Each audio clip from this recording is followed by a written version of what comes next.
morning. Good morning. Come on. Good morning. Man, this is a quiet crowd. Anybody Emmys fan? Did you guys watch the Emmys last night? Yeah? Fleabag. If you haven't watched Fleabag, leave right now. Go watch Fleabag. Come back. I will still be here. OK, so as Matt said, we're launching Advertising Week. And the topic this morning is about winning big with launches. And the question is, how do marketers successfully launch something new in 2019? My name is JP Mayu. I run Twitter Client Services at Twitter, based in New York. And when you think about Twitter, everybody around the world use Twitter for one simple reason. They want to see what's happening in the world, what people are talking about, what's trending, what's new. Fundamentally, Twitter is a news platform. News in a very wide sense of the word. News about any passion point or any interest that you have, whether it's music, celebrities, sports, politics, fashion, any interest that you have. If you want to see what's happening right now, what's new, what's trending around your passion point, you go to Twitter. So when you think of marketers, when they are launching something new, they're actually creating news. So Twitter has become the key platform for marketers to launch something new, whether it's a new product, a new brand, a brand extension, a new movie, a new TV series, or a new promotion. The reason that marketers are using Twitter is also the audience. We have an audience that tends to be more leaned in, more opinion makers. They are more influential. And the way we see it also is when you look at the news stories around launches, Twitter is the largest driver of news story around launches compared to other social platforms. So let's talk about a few launches. Popeye's chicken, anybody? You guys know? You've seen the story? So what Popeyes did is they completely leveraged the power of a unique community and a unique audience on Twitter called #BlackTwitter. And they generated $65 million of earned media by leveraging, during this chicken war, by leveraging this community of Twitter users. Obviously, we've seen the Nike launch last year with Colin Kaepernick, which was also happening on Twitter. And then other launches happen in our industry. What's important is to realize, actually, let me ask you the question. How many launches do you think, how many new campaigns do you think exist in the US every year? Give me a number. What do you guys think? How many new campaigns in a year in the US? 1,000? Other numbers in the back? No? Coffee, perhaps? 15,000. We estimate there's 15,000 campaigns every year that are launching in the US. That means 15,000 new launches every year. And when you ask marketers, 80% of marketers are basically saying, we need to win the launch phase of a campaign. If we don't win that launch phase, it's going to be difficult for us to see the campaign succeeding. And collectively, those 15,000 launches, we estimate that $60 billion of ad spend is dedicated to supporting those launches in the US every year. $60 billion. So between the role that Twitter plays in support of launches and the size of the opportunity, we decided to do some research to look at, hey, are there some best practices behind how do marketers launch something new in 2019? And we didn't find much interesting thought leadership or best practices. So we decided to partner with the best consulting firm out there called Bain & Company with a simple question in mind. How do the best marketers launch something new in 2019? We've got to believe that the way you launch in 2019 is different than the way you launch something new in 2010 or 2000.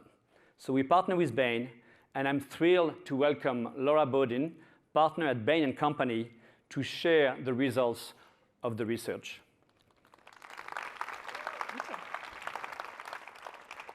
Thank you, JP. And thanks to all of you for being here this morning. I am delighted to be able to give a little bit more insight into what makes a successful launch for 2019 or 2020. And also very excited to be able to share some of the best practices that we were able to learn from the research. So I'm Laura Bowden. I'm a partner at Bain & Company, and I lead Bain's global marketing excellence practice. And this topic of launch was particularly interesting to me because I felt like even though launches are a big part of what marketing is doing, nobody was really talking about them.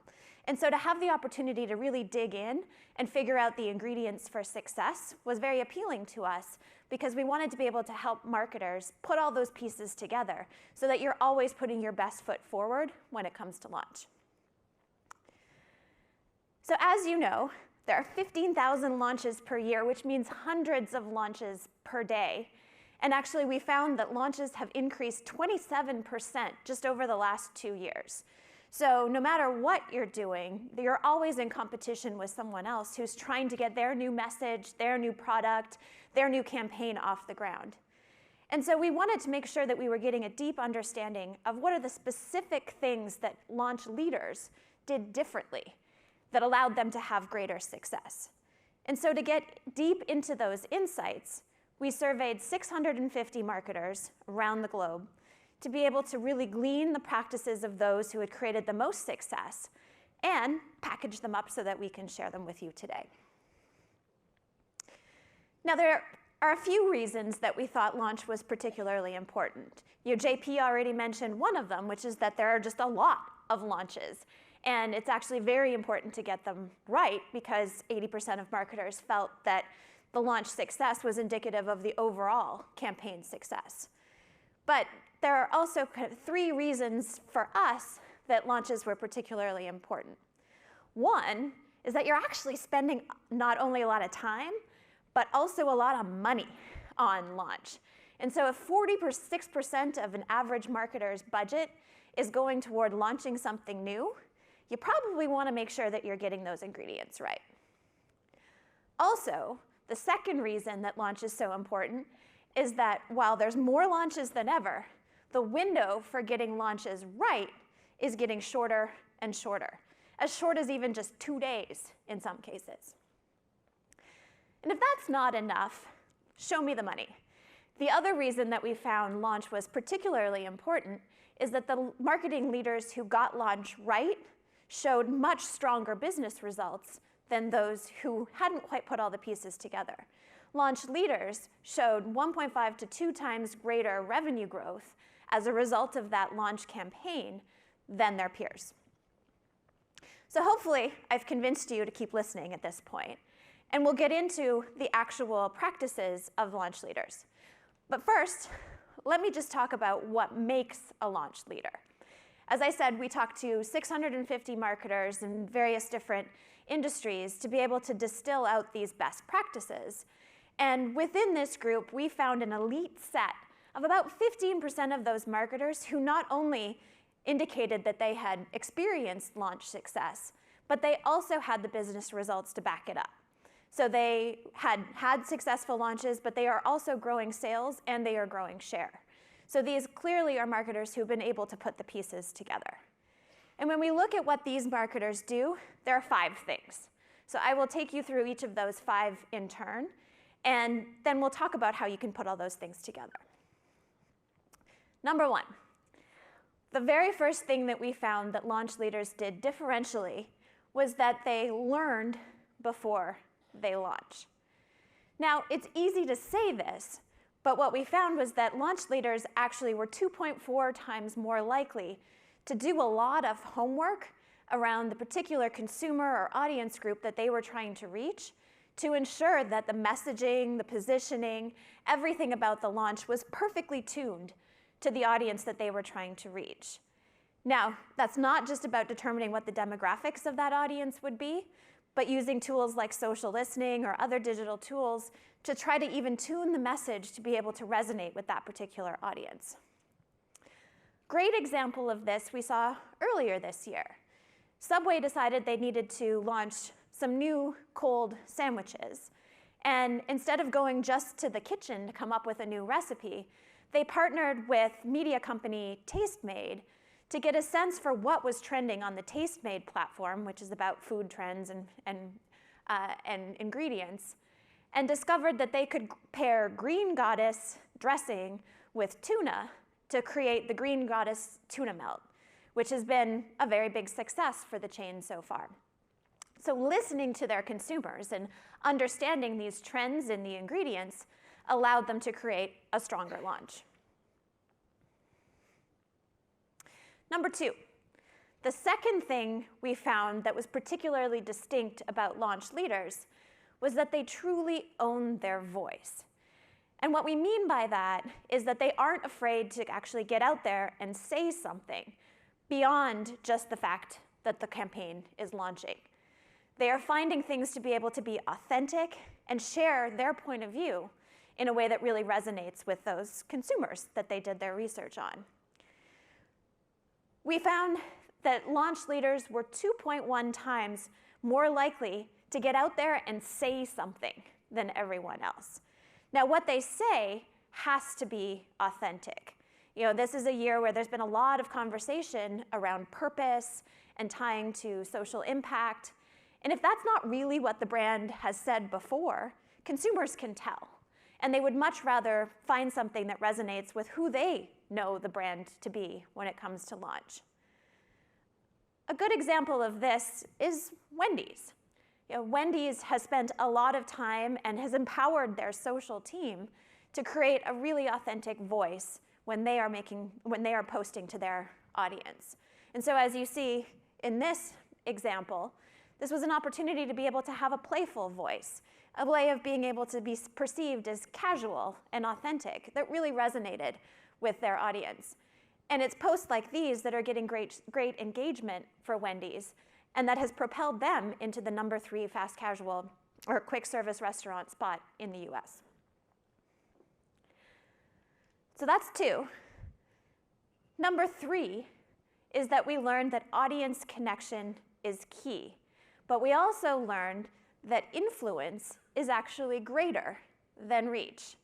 And what's interesting here is as you're building a launch and creating a campaign, finding those key fans that you can start seeding information with and start getting to create some buzz around the campaign has a tremendous momentum effect for the overall launch success. And so identifying some of these fans who can help tell your story early can help a brand really succeed.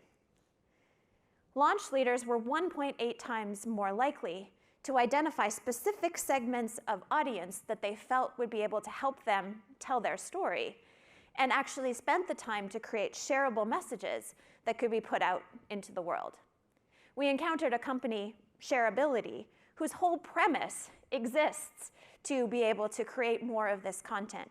They've worked with wireless providers to be able to create 10 different versions of this shareable content at the beginning of a launch that has allowed them to be able to get this group of audience to do some of the work for them and help share their launch message early on. So audience is critical. I've talked a lot about that. But what about the additional support that you put behind the campaign? Budget is also really important. And as it turns out, actually more important than we thought going into this research. One of the things that launch leaders have done particularly well is that they go big on the reveal. Now that means that they're going to be able to launch in multiple channels on launch day. They're going to blitz across multiple different things to be able to get people talking. And in actuality, they are going to spend almost 40% of their overall campaign budget by the end of launch day. And that's different. You'll see the blue line are the launch leaders. That is different than everyone else who are more spreading the budget over the lifetime of the campaign. Leading up to that peak is allowing them to be able to break through the noise and all these other launches that are happening so that they can really connect with their audience and make the most of the momentum that they're building. A great example of this, as proven by the Emmys last night as well, is Game of Thrones. Obviously, there was a lot of excitement about the Game of Thrones last season launch earlier this year. And so the HBO team started to think about how they could also blitz leading up to that first premiere. And not only did they think about all of the different media channels that they could use to make sure that people knew to tune in, They also created a number of partnerships that allowed them to be present pretty much everywhere you looked. They had Bud Light medieval commercials, Mountain Dew's A Can Has No Name campaign, special edition Twitter emojis, Adidas kicks for White Walkers, and the list goes on and on. They were basically present at every place that you could possibly look, which clearly caused people to tune in and create a very successful final season for the program. Now, not every brand can create all those partnerships and spend all the dollars in the same way, but that ethos of finding ways to be ever present leading up to the launch is what we saw launch leaders do very well. And last, but not least, you never have a second chance to make a first impression. And launch leaders have actually tuned their teams to be able to pivot if things don't go quite exactly as planned. So there's obviously a lot of planning that goes into the 4 other characteristics that launch leaders exemplify. But this 5th one we found was that launch leaders are particularly tuned to making sure that they can read the signals, they can act quickly, and they can continue testing through the launch so that they can have maximum impact of their campaigns. Launch leaders were nearly 3 times more likely to make sure they had real-time data access, the talent on their team and the decision-making capability to be able to act quickly, and the testing plan in place so that they could make the most of their launch. You will not have another chance to be able to create that success story, so adjusting quickly if things aren't going as planned is imperative. So in today's fast-paced, fragmented, busy world, remembering these 5 things is the easy part. Putting them all together takes time and takes practice. But through the launch leaders research, we are now convinced that by being able to put all these things together, you will have a successful launch in 2019 and beyond. And to provide a few examples of what it takes to be able to put these things together and create tremendously successful launches, I'd like to invite Gail Horwood to the stage from Kellogg to tell a few stories. Thanks, Laura. So first, I just wanted to take a minute to thank Twitter and Bain for sponsoring this research. As a marketer in 2019, the playbook and the rules are being rewritten every day. So it's great to see this thought leadership. And you saw from Laura's kind of examples, there's a lot of competition in the food space and launches. So we really need to be on our game. So Kellogg's worked a lot with Twitter on a number of different launches, but today I'm going to talk to you about one in particular, which is Cheez-It Snapped. Cheez-It Snapped, if you haven't tried it, is this delicious, thinner, crispier, flakier, irregular shaped kind of snack cracker that's just delicious. And I'm talking to you about this launch because it really was one of the most successful launches in Kellogg's history, and it's the #1 fastest growing billion-dollar food brand at retail, according to Nielsen. So we had some success with it. And as I thought through the principles, which were shared to me, of course, after we launched, a lot of them really resonated, and in particular, this idea of launching before you learn. So we worked with Twitter and others to really understand this audience and what they loved about Cheez-It, and also a little bit about their viewing behavior. So this is Twitter research that talks about this behavior of extended viewing and watching, as we all do, multiple shows in our Netflix queue, et cetera, and really how we think about food in those moments. So we really designed Cheez-It Snap to be just the perfect, enjoyable snack in those moments.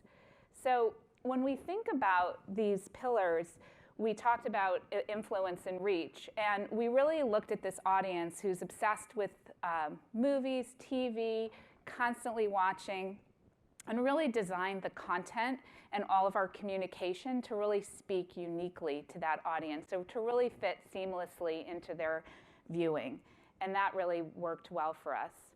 The other kind of really important facet of this launch was about going big on the reveal. And for us, that's not just media. It's really taking into account retail and how our consumers are going to buy this product and where they're going to be able to sample it. And so going big at retail was this incredible integration between media and message and product, and also sampling at retail. We did sampling at Sam's, at Walgreens, the Amazon Treasure Truck. And the focus of it was really about building love for our core product, Cheez-It, but also sampling Cheez-It Snap, so that combination of offer.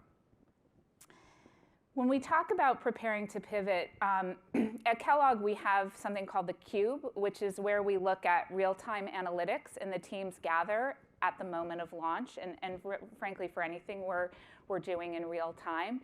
And we really sort of monitor what's happening in culture. As I said, this is a snack that's been designed to really appeal to people who are watching a lot of TV, watching a lot of programming, et cetera, and are really obsessed with entertainment. At the time of the launch was the same time as a big movie where there was a meme, the Avengers meme, which fit perfectly into our kind of content story, and so we took advantage of that. The other thing we did in real time was really look for people who were just loving this product and featured them, and you see that here. But another interesting thing happened. As we launched this product, right out of the gate, we saw tremendous success with it through this integrated retail approach. And we had this creative idea about so popular we may run out of cheese. And interestingly enough, it became so popular, we were genuinely concerned that we may run out of cheese. So we pivoted to a much more targeted, much smaller audience, which may seem counterintuitive, but if you think about the principles of influence versus reach, it really ended up panning out for us. So as I said, the results in this launch were pretty extraordinary. Number one sort of fastest growing billion-dollar food brand at retail and beloved by consumers. So we've been really, really thrilled. Great consumer uptake. So what's next for us at Kellogg is our next launch is Incognita, which you've probably heard about, much discussed on Twitter. And we're just really excited to, we're right in that phase of learning about the audience and really working with Twitter on an insider study, but really truly understanding this consumer so we can have the kind of success we've had with Snap. So thank you.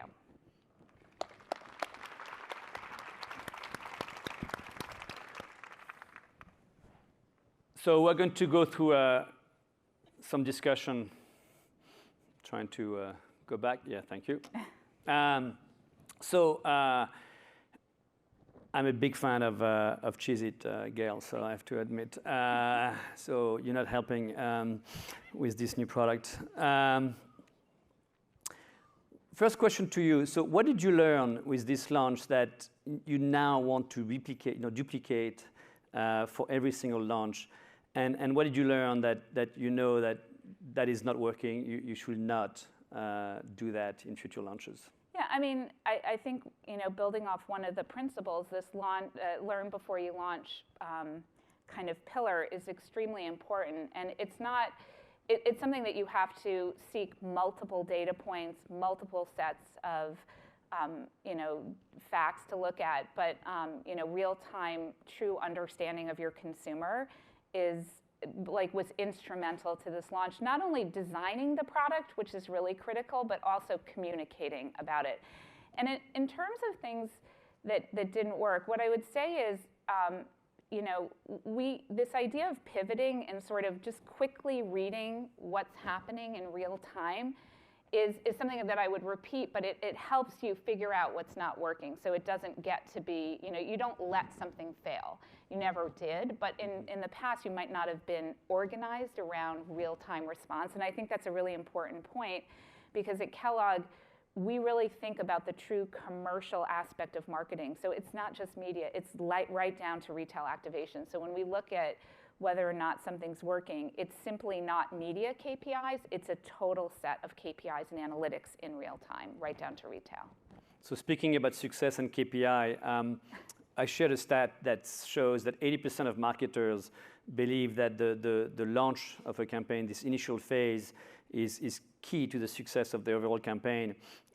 We heard a lot about some of our partners in some verticals, especially consumer technology and movie, media entertainment. In CPG, do you also believe that you've got to nail the launch, you've got to win the launch, otherwise it's very difficult for the campaign to succeed? Yeah, I mean, absolutely. Consumer attention is so fragmented. Just in the presentation today, we saw all the different launches happening in food. We compete for share of stomach, whether you're eating at home or in restaurants or on the go. And so making sure you capture that consumer at the right moment, at the right time, with the right food, and making sure it serves their needs and that they love it is really important. And getting that communication out at launch, but again, making sure, in the old days you used to tease things, we're gonna be launching something. That window has really shortened. So from the moment you announce to the moment you make it available to consumers, it's a lot like fashion that way. You have to be there when they want your product. So you've created that buzz, let them buy it instantly. So I just learned about share of stomach. I hadn't learned that. So share of attention, share of mind, share of stomach. Good. So Laura, a question for you. There's been a lot of discussion on purpose and purpose-led brand, and then I think there's been a lot of successes in that space and a lot of campaigns that did not succeed. One of your 5 pillars is not just about purpose, it's more about owning your voice. Can you expand a little bit about how you look at purpose versus owning your voice? How do they relate and how do they differ? Yeah, I think owning your own voice is not only defined as purpose, and the most important element of owning your voice is making sure that it's authentic. So for some brands, something that ties back to a broader social mission, if that's always been part of the brand, is very authentic and is something then that you can stand on. The Colin Kaepernick example is a good one because Nike has always stood for supporting athletes and being there for them. But if you're a brand trying to kind of hitch your wagon to the purpose, part of talking about purpose as part of the zeitgeist, if it's not authentic to your brand, then consumers can tell. And there's actually a lot of data that will show that campaigns that are trying to be inauthentic or aren't quite authentic won't do as well. And so in those cases, it's perfectly fine for a brand to find something else that is authentic to their voice, whether it's being clever and witty, whether it's trying to strike an emotional chord, or whether it's actually being just very practical around why this product exists in the first place. And that's something that consumers can really connect with. And so the idea behind this pillar is that owning your voice is much more expansive than just saying that you need to have purpose. There's a question from the audience around the launch of Snap. So maybe for you, Gail. And the question is the one on the top. What did the timeline for the Snap launch look like? How long was pre-work? How long was learning? And creative execution. So that's I think it's good to give a peek into that. I think what I would say is the more pre-work, the better. This is a food that was literally designed for the target, so there was a bit of a timeline there, so we had some opportunity to think about it. But as we, I see other questions about if you don't have a huge budget, and I'm going to tie it to this. How do you really connect with your consumer? It's really that deep understanding of the consumer, their passions, their interests, how they spend their time. We were talking a little bit about the old-fashioned ethnographic research, like truly getting to know your consumer. That pays off when you go to market because you've developed a content strategy and with best intentions. In this case, it really worked well, but doesn't always, right? So that ability to pivot based on what you've learned about your consumer and then how they're responding in real time. So lots of pre-planning up front, and then this real-time sort of aspect of organizing around, it's not just your media agency, it's your media creative, your in-house team, your marketers, everybody, your retail team, getting together on a weekly basis and optimizing. So lots in the pre-work and then very fast turns in the creative execution. One stat I would add to that around the learn before you launch pillar in particular is marketers who thought about their most successful campaigns said that those were the ones where they had taken the time to do that pre-planning and ensure that they could really connect. And those campaigns were 20% more successful on average than their other campaigns. And so it's a lot of work, both being ready to pivot as well as really connect with that audience, but it pays off. Only you know how much time you need to spend getting to know your audience. So it's not necessarily instructive for me to say, well, we spent 3 months getting to know our audience, because if it's a brand new brand that didn't exist before, you might spend a little more time. Right. And the example of the Popeye chicken sandwich was a good example where they actually didn't spend much money on Twitter. They leveraged our audience from an organic standpoint because they had such a message that connected with that very active and influential audience that the whole campaign was based on that organic presence. So, question for you, Gail, around. I was speaking to maybe a year ago to a CMO in the consumer tech, and they were telling me that within a couple of days they know whether their device is going to work well or not, from a market share and sales and hitting their KPIs.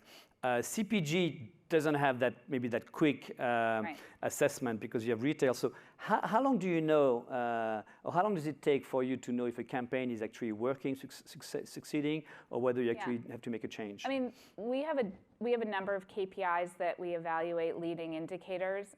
The reality is it's successful if people are buying it, and we don't sell very much directly to consumers, so we work through retail customers. So as soon as we get those sales scans and we understand what's happening at retail, we know whether we have a success. Obviously, media buzz can translate into success. It doesn't always. So again, having that full funnel understanding of what the consumer wants and exactly how they're going to buy it.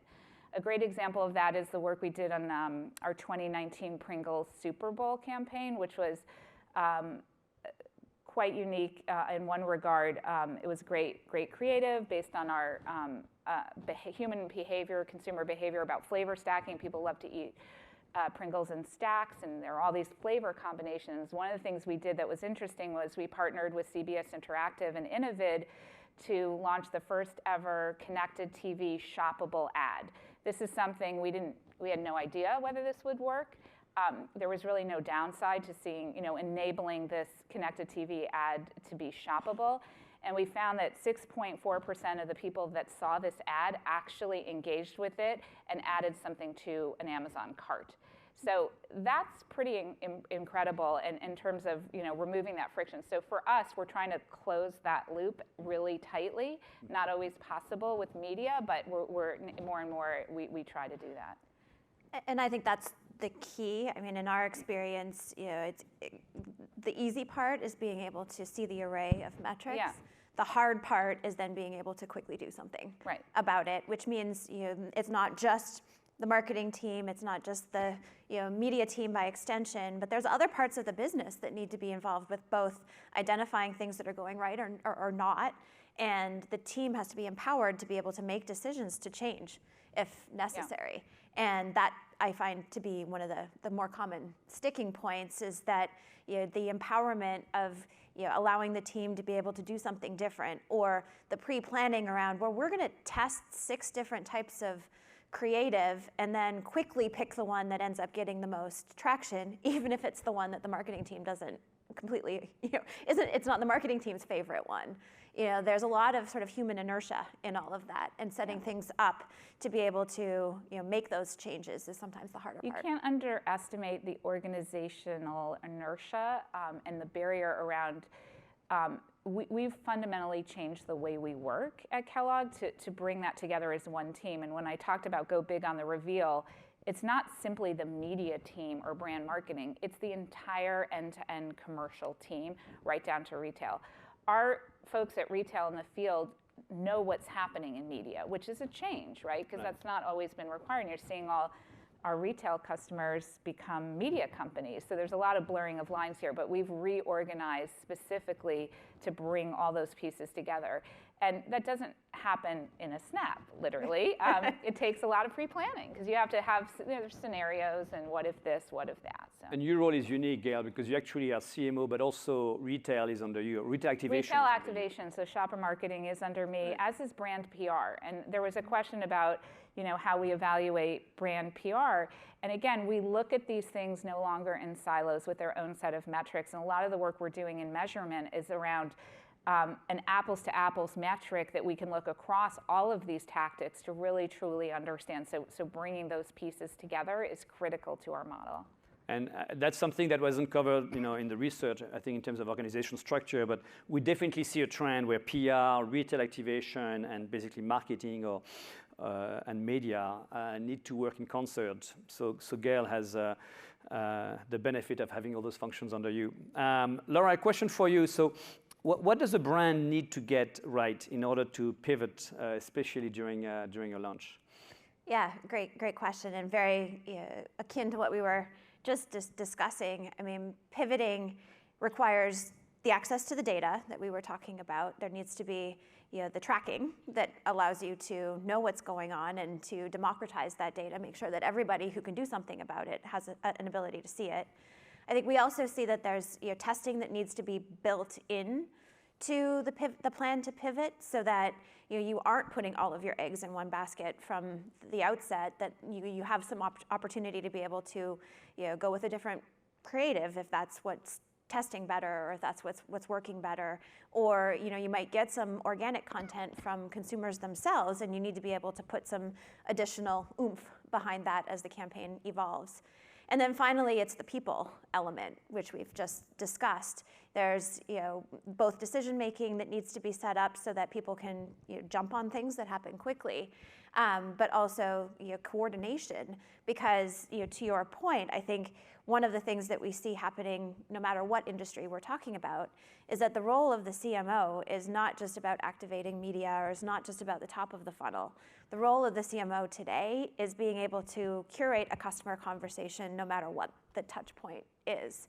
And so that structurally works for you, but in other organizations then just requires that the CMO and the marketing team have touch points, and they have a nimble operating model that allows them to work across the seams of the organization very effectively.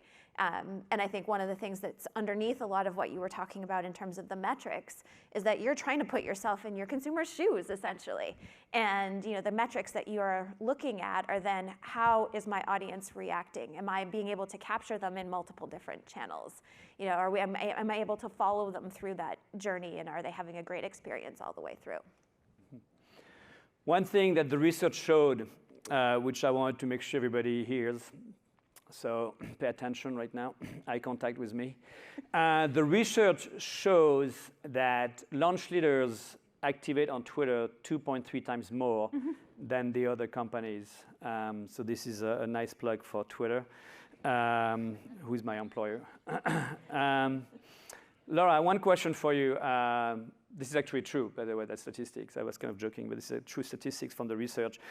So one question for you again, Laura. If you had to choose one pillar that is the most important to get right, is there one that you believe that's the one that marketers cannot fail at? Yeah, maybe if I adjust your question a little bit, I actually think that the magic happens when you get all 5 of them together. And that's actually the hard part as well, because I would imagine that in the audience, you guys can think, oh yeah, I've done this one, or I've done this one.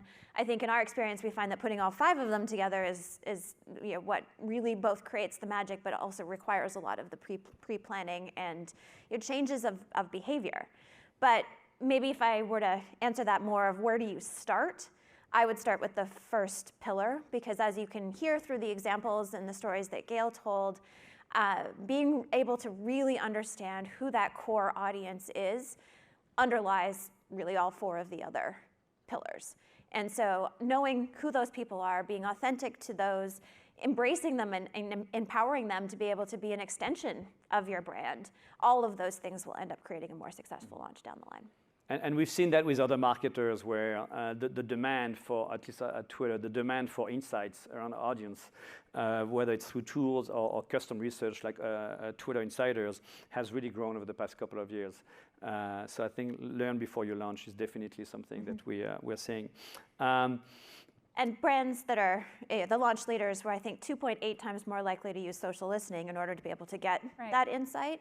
But that's not the only thing that they're doing. They're taking advantage of feedback they're getting in multiple different channels. And that informs your creative. So connecting the dots to how does that, it's not simply gaining insight and creating the product, but it helps you customize creative that is really meaningful for that audience in that moment when you want them to enjoy your product. And there's art and science, but there's a lot more art to that creative, and truly understanding that learning will help inform that. So actually, that leads to my next question for you, Gail.